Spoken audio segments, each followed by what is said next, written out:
Hello बच्चों, welcome back to दक्षिणा classroom channel.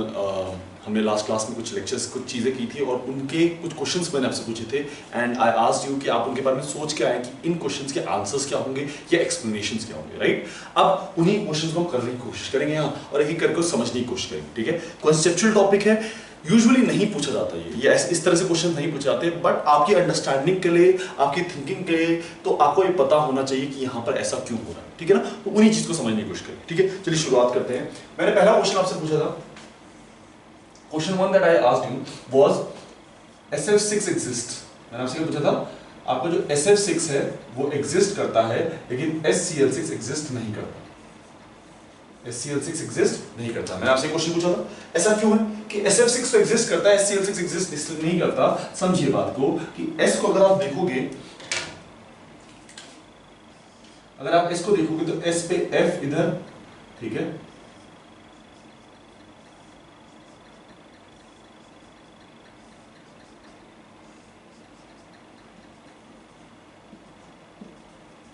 इस तरह से होता है ना, इस तरह से आपका SF6 है।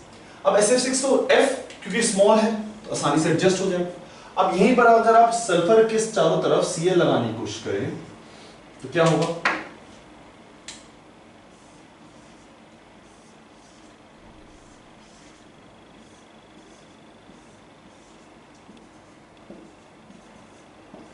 ये जो Cl है इसका साइज काफी बड़ा है, इसका Cl का साइज क्या है, काफी बड़ा है। और यहां पर क्या हो जाएगा, यहां पर होनी शुरू हो जाएगी स्टेरिक हिंड्रेंस। मान लीजिए आपके पास एक बेंच है, उस बेंच में 4 ही लोग बैठ सकते हैं, लेकिन आप अगर 5 लोग बिठाना शुरू कर दो तो उसमें क्या क्रिएट हो जाएगा, स्टेरिक हिंड्रेंस क्रिएट हो जाएगा। वही चीज यहां पर है कि सल्फर का साइज लिमिटेड है, उसके चारों तरफ limited amount of molecules atoms लग सकते हैं। अब फ्लोरीन तो लग सकते हैं, क्यों, फ्लोरीन का साइज छोटा है, बहुत छोटा सा साइज है, ऑटोमेटिकली एडजस्ट हो जाएगा। लेकिन क्लोरीन का साइज बहुत बड़ा है कंपेयर टू फ्लोरीन, और उसकी वजह से क्या होगा कि क्लोरीन 6 एटम्स अराउंड सल्फर नहीं लग पाएंगे, ठीक है।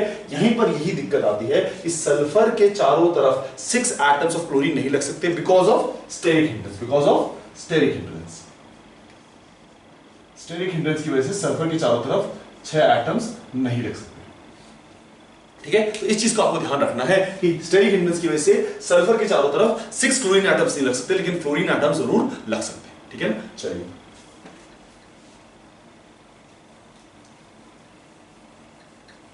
है PCl5 एंड PH5, जिसमें से PCl5 एग्जिस्ट करता है लेकिन PH5 एग्जिस्ट नहीं करता। अगर दो कंपाउंड है PCl5 एंड PH5, ठीक है, जिसमें से ये एग्जिस्ट करता है लेकिन ये एग्जिस्ट नहीं करता, दिस डज नॉट एग्जिस्ट। ऐसा क्यों बोला था मैंने, चलिए देखिए, उस चीज को भी देखिए, ठीक है। चलो देखो, यहां पर एक थ्योरी आती है, वो है एक्साइटेशन थ्योरी। कौन सी थ्योरी, एक्साइटेशन थ्योरी, ठीक है। और इस थ्योरी को समझने की कोशिश करना, क्या कहती है एक्साइटेशन थ्योरी, ठीक है। समझो बात को कि आपके पास CH4 है, आपके पास क्या है, CH4। अब कार्बन की अगर मैं इलेक्ट्रॉनिक कॉन्फ़िगरेशन देता हूं, कार्बन की electronic configuration 1s2 2s2 2p2, ठीक है। अब अगर मैं इसके वैलेंस शेल लूं, क्योंकि वैलेंस शेल ही बॉन्ड बनाते हैं, तो कार्बन के वैलेंस शेल क्या हो जाएंगे, कुछ इस तरह से, है ना। विच मीन्स इसके पास 2 ही अनपेयर्ड इलेक्ट्रॉन्स हैं। कितने अनपेयर्ड इलेक्ट्रॉन्स इसके पास, 2। अगर इसके पास सिर्फ 2 अनपेयर्ड इलेक्ट्रॉन्स हैं तो ये 4 बॉन्ड कैसे बना रहा है, क्यों, क्योंकि 4 बॉन्ड बनाने के लिए आपको एटलीस्ट कितने अनपेयर्ड इलेक्ट्रॉन्स चाहिए, आपको एटलीस्ट 4 अनपेयर्ड इलेक्ट्रॉन्स चाहिए, है ना। 4 कोवेलेंट बॉन्ड बनाने के लिए आपको 4 अनपेयर्ड इलेक्ट्रॉन्स चाहिए, लेकिन ये तो इसके पास तो 2 ही अनपेयर्ड इलेक्ट्रॉन्स हैं। तो यहां पर एक चीज कही जाती है, यहां पर एक चीज कही जाती है, if number of bonds formed is greater than number of unpaired electrons. If the number of bond formed is greater than number of unpaired electrons, then excitation will take place. क्या होगा, excitation will take place. Then excitation will take place. अब इस excitation से क्या होगा समझना, यहां पर क्या होगा, ये एक्साइट करके एक इलेक्ट्रॉन इधर चला जाएगा, है ना, एक्साइट करके एक इलेक्ट्रॉन इधर चला जाएगा, और उसकी वजह से क्या होगा, उसकी वजह से होगा कि कार्बन आपके पास है, कार्बन के पास 1 अनपेयर्ड इलेक्ट्रॉन इधर और 3 अनपेयर्ड इलेक्ट्रॉन इधर, और ये आसानी से क्या बना सकता है, बॉन्ड बना सकता है, आसानी से क्या बना सकता है, बॉन्ड बना सकता है विद हाइब्रिडाइजेशन, ओके। है ना, तो 4 बॉन्ड आसानी से ऑटोमेटिकली हाइब्रिडाइज बना के 4 बॉन्ड बना लेगा, है ना, 4 बॉन्ड बना के। बस समझो, तो एक्साइटेशन होनी चाहिए। क्या बोल रहा है? एक्साइटेशन होनी चाहिए। ठीक है, यहां पर बात समझ आती है। तो जब भी number of bonds form is greater than number of unpaired electron, that excitation will take place. But excitation कब होगी? एक्साइटेशन कब होगी ये भी समझो। एक्साइटेशन कब होगी ये भी समझो। देखो, एक्साइटेशन तभी होगी, एक्साइटेशन तभी होगी जब energy released in bond formation plus energy released from electron repulsion is greater than excitation energy, is greater than excitation energy। कहने का मतलब क्या है? कहने का मतलब क्या है समझना। आप एक इलेक्ट्रॉन को इस पोजीशन से इस पोजीशन पे जंप करवा रहे हो, तो कुछ ना कुछ एनर्जी लगेगी। ठीक है, मान लेते हैं कुछ ना कुछ एनर्जी लग रही है। ठीक है, मान लेते हैं कुछ ना कुछ एनर्जी लग रही है, उस एनर्जी का नाम हमने क्या रख दिया? Excitation energy. अब वो जो एनर्जी है वो हमेशा लेस होनी चाहिए जो बॉन्ड बन रहा है उसमें एनर्जी रिलीज होने थे, और द इलेक्ट्रॉन रिपल्शन, मतलब इसने इलेक्ट्रॉन को इधर एक्साइट किया। अब इस अनपेयर्ड इलेक्ट्रॉन से एक बॉन्ड बनेगा, जो बॉन्ड बन रहा है उसमें एनर्जी रिलीज ज्यादा होनी चाहिए, जो बॉन्ड बन रहा है उसमें एनर्जी रिलीज ज्यादा होनी चाहिए। ऐसा क्यों? क्योंकि अगर एनर्जी रिलीज ज्यादा नहीं हुई तो क्या हो जाएगा? आप देने के लिए तो बहुत ज्यादा अमाउंट ऑफ एनर्जी दे रहे हो, एक्साइटेशन एनर्जी इज उसको एनर्जी प्रोवाइड कर रहे हो, उसको एनर्जी प्रोवाइड कर रहे हो, तो देने के लिए तो आप बहुत ज्यादा अमाउंट ऑफ एनर्जी दे रहे हो, लेकिन रिलीज कम हो रही है, तो ऑटोमेटिकली क्या होगा? सिस्टम की एनर्जी बढ़ जाएगी, सिस्टम की एनर्जी बढ़ जाएगी। फॉर एग्जाम्पल, मान लो हम ये बोले कि स्टेबिलिटी तब आएगी जब मेरे पास 100 रुपीज होंगे। स्टेबिलिटी मेरे पास तब आएगी जब मेरे पास क्या होंगे? 100 रुपीज। अब सिस्टम ने मेरे को क्या दे दी? 200 रुपीज दे दिए। बाहर से मेरे को किसी ने 200 रुपीज दिए, लेकिन किसी और ने मेरे से सिर्फ 50 रुपीज ही लिए, तो मेरे पास ओवरऑल कितना बच गया? 150 रुपीज। विच मींस मेरे को स्टेबिलिटी मिलनी थी 100 रुपीज पे, लेकिन अभी मेरे पास क्या है? 150 रुपीज। विच मींस मैं क्या हूं? अनस्टेबल हूं। तो वही चीज यहां पर है कि आपके पास आप एक अमाउंट ऑफ एनर्जी प्रोवाइड कर रहे हो, एक्साइटेशन एनर्जी, और क्या कर रहे हो? कुछ अमाउंट ऑफ एनर्जी रिलीज हो रही है। अब अगर अमाउंट ऑफ एनर्जी रिलीज ज्यादा होगी तो स्टेबिलिटी आएगी, तो आपकी जो बॉन्ड बनने की एनर्जी है, the bond formation energy that should be more than excitation energy, plus ये वाली भी, प्लस कौन सी? इलेक्ट्रॉन रिपल्शन वाली भी। ये क्या है? अब देखो यहां पर क्योंकि इलेक्ट्रॉन एक साथ है तो इनमें रिपल्शन होगा। अब अगर आपने इसको इधर कर दिया तो रिपल्शन क्या हो गया? रिपल्शन कम हो गया, विच मींस एनर्जी क्या हो गई? रिलीज। रिपल्शन कम होते ही एनर्जी क्या होती है? रिलीज होती है। ये हमने कहां पढ़ा था? ये हमने ग्राफिकल रिप्रेजेंटेशन किया था, जहां पर हमने कुछ इस तरह से देखा था। तो रिपल्शन यहां पर ज्यादा था, F repulsion equals to F attraction, और उसके बाद जैसे जैसे F रिपल्शन कम होता जाएगा एनर्जी क्या होती है? कम। तो मैं वही कह रहा हूं, यहां पर रिपल्शन दो टाइप ऑफ एनर्जी रिलीज हो रही है। कौन कौन सी? रिपल्शन वाली एनर्जी रिलीज, दूसरी बॉन्ड फॉर्मेशन वाली एनर्जी रिलीज। दोनों एनर्जी का सम जो है should be greater than excitation energy, तभी एक्साइटेशन होगा। क्यों? क्योंकि इलेक्ट्रॉन को पता है कि अगर वो जंप कर रहा है और आगे चल के एक स्टेबल सिस्टम बना रहा है तो एक्साइट करने में उसको कोई दिक्कत नहीं। लेकिन अगर उसको ये पता चले कि मैं जंप कर जाऊं, लेकिन इन दोनों में जो एनर्जी रिलीज हो रही है वो उतनी नहीं है जितनी एक्साइटेशन में लग रही है, तो क्या होता है? तब ये होता है कि वो इलेक्ट्रॉन एक्साइट नहीं होता, तब ये होता है कि इलेक्ट्रॉन एक्साइट नहीं होता। ये बात समझ आती है? ये समझ आती है? तो ये थ्योरम इंपॉर्टेंट है, ये थ्योरम इंपॉर्टेंट है जो ये कहता है कि energy release in the bond formation plus the energy released from electron repulsion should be greater than excitation energy. Why? Because the total amount of energy released should be more, तभी वो excitation होगा, नहीं तो excitation नहीं होगा। तभी वो excitation होगा, नहीं तो excitation नहीं होगा। चलिए अब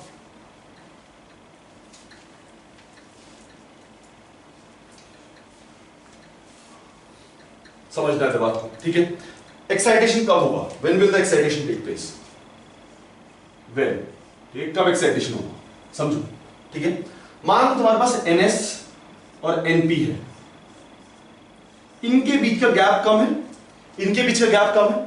अब अगर गैप कम है तो एक्साइटेशन करना क्या है? आसान। गैप कम है तो एक्साइटेशन करना क्या है? आसान हो जाएगा, है ना? एक्साइटेशन क्या हो जाएगा?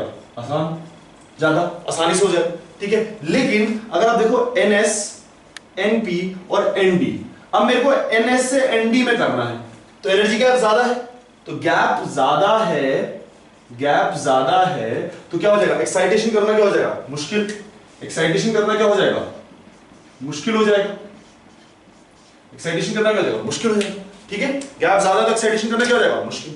ठीक है, तो अब what I am asking here is, मैं ये पूछना चाह रहा हूं what are the conditions for excitation. Excitation conditions क्या है आपको ये बताना है। अब एक्साइटेशन कंडीशंस क्या है, पहली कंडीशन है कि इसके पास एम्प्टी ऑर्बिटल होना चाहिए, एम्प्टी ऑर्बिटल होना चाहिए। ठीक है, पहली कंडीशन क्या है, empty orbital. For example nitrogen को अगर मैं देखूं तो नाइट्रोजन के पास क्या इलेक्ट्रॉन कौन, 1s2 2s2 2p3। अगर आप देखो तो वैलेंस शेल में कितने इलेक्ट्रॉन्स है, 2 और इधर 3। यहां पर कोई एम्प्टी ऑर्बिटल है ही नहीं, आगे कोई एम्प्टी ऑर्बिटल है ही नहीं, और जब एम्प्टी ऑर्बिटल नहीं होगा तो एक्साइटेशन नहीं होगा, तो एक्साइटेशन नहीं होगा। चलिए second, the energy gap should be less, the energy gap should be less, the energy gap should be less. तो गैप लेस होगा तो एक्साइटेशन आसानी से हो जाएगा, गैप लेस होगा तो एक्साइटेशन आसानी से हो जाएगा। ये बात समझ आती है। तो दो कंडीशन है, पहली कंडीशन क्या है, एम्प्टी ऑर्बिटल होना चाहिए, दूसरी कंडीशन क्या है, energy gap should be less. ठीक है, और एनर्जी गैप अगर लेस होगा तो एक्साइटेशन आसानी से होगा। हम कर सकते हैं क्या होगा, एक्साइटेशन, है ना। एक्साइटेशन कब होगा, एक्साइटेशन कब होगा, या तो एनर्जी प्रोवाइड कर दो या एनर्जी गैप को कम कर दो। दो ही कंडीशन है, एक्साइटेशन कब होगा, जब या तो एनर्जी प्रोवाइड कर दो या तो एनर्जी गैप को कम कर दो।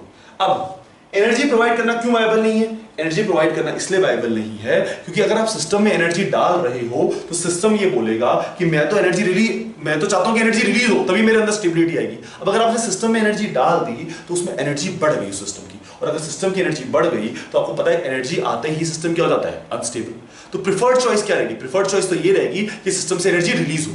ठीक है, और आप एनर्जी को डालने की बात कर रहे हो, तो एनर्जी आप प्रोवाइड करना मुश्किल होगा। और कितनी एनर्जी प्रोवाइड करोगे, sometimes you will require a lot of amount of energy which is not viable in this environment और इन दिस सिस्टम। ठीक है, आप वो अर्थ पे, आप वो सन पे कर सकते हो, आप वो किसी और चीज पे कर सकते हो, लेकिन अर्थ में एक स्पेसिफिक टेंपरेचर से ज्यादा हम नहीं जा सकते। तो आप कितनी एनर्जी प्रोवाइड करोगे, ठीक है ना। तो एनर्जी प्रोवाइड करना is not a viable option, sometimes we do it but that is when gap बहुत छोटा सा हो, ज्यादा छोटा। ठीक है, अच्छा अगर गैप छोटा नहीं है तो फिर क्या करना पड़ता है, एनर्जी गैप को कम। एनर्जी गैप कम होता है, ये देखो हमने एक चीज पढ़ी थी कि हमारे पास अगर x है और वहां से x प्लस बनता है तो साइज क्या होता है, रिड्यूस, और x माइनस बनता है तो साइज क्या होता है, इंक्रीज। x प्लस बनता है तो साइज क्या होता है, रिड्यूस, x माइनस बनता है तो साइज क्या होता है, इंक्रीज। ये पढ़ा था, यहां पर साइज में रिडक्शन और यहां पर साइज में इंक्रीज, ये दोनों चीजें हमने पढ़ी। ठीक है, अब समझना, आपके पास एक 1s है, आपके पास एक 2s है, आपके पास एक 3s है, सॉरी 2p है, इसी तरह से आपके पास है। ठीक है, और आपके पास आगे चल के आपके पास 3s है, आपके पास 4s है, सॉरी 3p है, और आपके पास 3d है। ठीक है, इस तरह से आपके पास, ठीक है ना। अब आपको इलेक्ट्रॉन को जंप करवाना है, कहां जंप करवाना है, आपको 3s से 3d में करवाना है। तो जब आप इस x पे, x प्लस पे पॉजिटिव चार्ज आएगा तो इस पे क्या होगा, इस पे क्या होगा, इसका साइज श्रिंक करेगा, इसका साइज श्रिंक करेगा, और जब ये साइज श्रिंक करेगा, तो ये नियर आ जाएगा। ठीक है, तब ये गैप भी कम होगा, है ना, होगा कि नहीं होगा।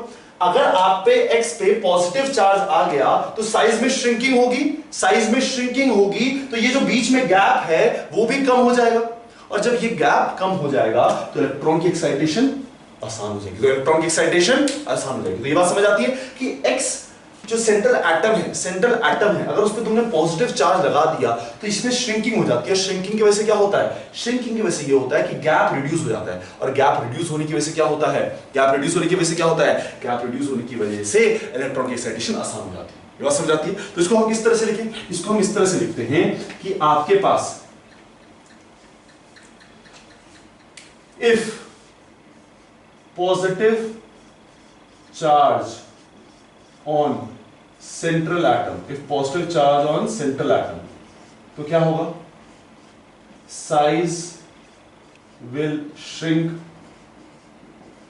ठीक है, साइज अगर श्रिंक किया क्या होगा, एनर्जी गैप विल रिड्यूस, है ना। और अगर एनर्जी गैप रिड्यूस हुआ तो एक्साइटेशन ज्यादा होगा, एक्साइटेशन ज्यादा होगा। क्या समझ आती है? तो हमने क्या बोला, हमने सिंपल सा लिया, if positive charge is generated on the central atom, उसकी वजह से क्या होगा, साइज में श्रिंकिंग होगी, और जब साइज में श्रिंकिंग होगी तो एनर्जी गैप रिड्यूस होगा, और एनर्जी गैप रिड्यूस होगा तो एक्साइटेशन होगी। अब वापस आओ, हमने क्वेश्चन क्या पूछा था, हमने एक क्वेश्चन पूछा था आपसे कि PCl5 तो बन जाता है लेकिन PH5 नहीं बनता, क्यों? क्योंकि देखो जब PCl5 लगेगा तो P पे आएगा पॉजिटिव चार्ज, है ना, P पे आएगा पॉजिटिव चार्ज, और ये जो पॉजिटिव चार्ज के साथ श्रिंकिंग होगी और मोर एटम्स लगते जाएंगे। तो समझना बात को, आपके पास फास्फोरस की इलेक्ट्रॉनिक कॉन्फ़िगरेशन बैलेंस शेल बता रहा हूं मैं आपको, ये है, this is the balance electronic configuration, और आगे पे D होगा, है ना, D होगा आगे, है ना, आगे पे D, ठीक है। अब ये जो D है, ठीक है, ये जो D है इसमें क्या हो रहा है, दूर है। अब अगर आपने यहां पर Cl लगाया, Cl लगाया, तो Cl की वजह से क्या आएगा, इस पे +3 बनेगा चार्ज, और जब इसमें +3 बनेगा तो श्रिंकिंग होगी, जब श्रिंकिंग होगी तो इलेक्ट्रॉन एक्साइट करके आसानी से यहां चल जाएगा और Cl लग जाएगा। लेकिन जब आप H लगाते हो, इसी पे अगर आप H लगाते हो, तो अगर H लगाओगे, ठीक है, तो H और फास्फोरस की इलेक्ट्रोनेगेटिविटी क्या है, H और फास्फोरस की इलेक्ट्रोनेगेटिविटी ऑलमोस्ट सिमिलर है, H और फास्फोरस की इलेक्ट्रोनेगेटिविटी ऑलमोस्ट सिमिलर है, और अगर H और फास्फोरस की इलेक्ट्रोनेगेटिविटी ऑलमोस्ट सिमिलर है तो इसमें पॉजिटिव चार्ज नहीं आएगा और इसमें श्रिंकिंग नहीं होगी तो इलेक्ट्रॉन एक्साइट नहीं करेगा। अब बात आती है कि सर हम एनर्जी प्रोवाइड करते हैं, तो बेटा अगर एनर्जी हम प्रोवाइड कर रहे हैं तो हमने स्टार्टिंग में एक थ्योरम लिखा था, वो थ्योरम क्या था, वो थ्योरम ये था कि आपके पास जो बॉन्ड फॉर्मेशन एनर्जी है, bond formation energy plus electron repulsion से जो एनर्जी रिलीज हो रही है, ठीक है, वो should be greater than this to energy should be greater than excitation energy, और अगर ऐसा नहीं है तो बॉन्ड नहीं बनेगा। अब अगर आपने बाहर से प्रोवाइड किया तो आपने एक्साइटेशन के लिए एनर्जी देना शुरू कर दिया, अब हो सकता है कि ये दोनों एनर्जीज क्या हो, ये दोनों एनर्जी उस एनर्जी से कम हो, तो क्या होगा, प्रिफर्ड चॉइस नहीं होगा वो बॉन्ड बनाना, क्योंकि बाहर से, विच मीन सिस्टम की एनर्जी बढ़ रही है। सिस्टम की एनर्जी कैसे बढ़ रही है, क्योंकि एक्साइट करने में जो एनर्जी लग रही है वो ज्यादा एनर्जी है एज कंपेयर टू जो रिलीज हो रही है, तो ओवरऑल सिस्टम की एनर्जी क्या हुई, बढ़ गई। अगर ओवरऑल सिस्टम की एनर्जी बढ़ गई तो क्या आ जाएगी, अनस्टेबिलिटी आ जाएगी, तो क्या आ जाएगी, अनस्टेबिलिटी आ जाएगी। वही चीज यहां पर होगी कि अगर आपने बाहर से प्रोवाइड किया ना तो दिक्कत हो जाएगी। बाहर से आप मिनिमलिस्टिक प्रोवाइड कर सकते हो लेकिन आप बहुत ज्यादा अमाउंट में प्रोवाइड नहीं कर सकते। यहां पर क्योंकि पॉजिटिव चार्ज जनरेट नहीं होगा तो पूरी की पूरी एनर्जी बाहर से ही प्रोवाइड करनी पड़ेगी इस इलेक्ट्रॉन को एक्साइट करने के लिए, जबकि इसमें पूरी एनर्जी प्रोवाइड नहीं करनी पड़ेगी। क्यों? क्योंकि श्रिंकिंग भी हो जाएगा, तो थोड़ी बहुत प्रोवाइड करोगे which will always be less than the bond formation energy and the electron repulsion. लेकिन अगर आपको पूरी की पूरी देनी पड़ जाए, मतलब श्रिंकिंग ना हो, तो वो इतनी ज्यादा एनर्जी है कि वो क्या होगा, उसमें जो बॉन्ड फॉर्मेशन और इलेक्ट्रॉन रिपल्शन में जो एनर्जी रिलीज हो रही होगी वो कम होगी then excitation energy. Excitation energy क्या है, सिस्टम में देने वाली एनर्जी, ये दोनों एनर्जी क्या है, रिलीज होने वाली एनर्जी। अब अगर देने वाली एनर्जी ज्यादा है तो सिस्टम की एनर्जी ज्यादा है, और अगर सिस्टम की एनर्जी ज्यादा है तो सिस्टम अनस्टेबल है। तो प्रिफर्ड चॉइस इस वजह से ये नहीं बनता। इसको कई लोग बोलते हैं D contraction, D orbital contraction, ठीक है। लेकिन हम इसको एक्साइटेशन थ्योरी से इसको समझ सकते हैं कि अगर फास्फोरस में पॉजिटिव चार्ज जनरेट हो जाए या किसी भी सिस्टम में पॉजिटिव चार्ज जनरेट हो जाए तो उसके ऑर्बिटल में श्रिंकिंग होगी तो एक्साइटेशन आसान होगा, एक्साइटेशन आसान होगा तो इलेक्ट्रॉन आसानी से जंप करेगा और नंबर ऑफ मल्टीपल बॉन्ड्स ज्यादा हो जाएंगे। ये बात समझ आती है? ये बात समझ आती है? तो बेटा बस इस पार्ट में इतना ही था, ठीक है ना। आपको एक्साइटेशन एनर्जी समझनी है कि क्या होती है, ठीक है, एंड होपफुली आपको ये चीज पार्ट समझ आया होगा, ठीक है। तो आज के लिए बस इतना ही, अब आपसे नेक्स्ट लेक्चर में मिलते हैं। Thank you for listening.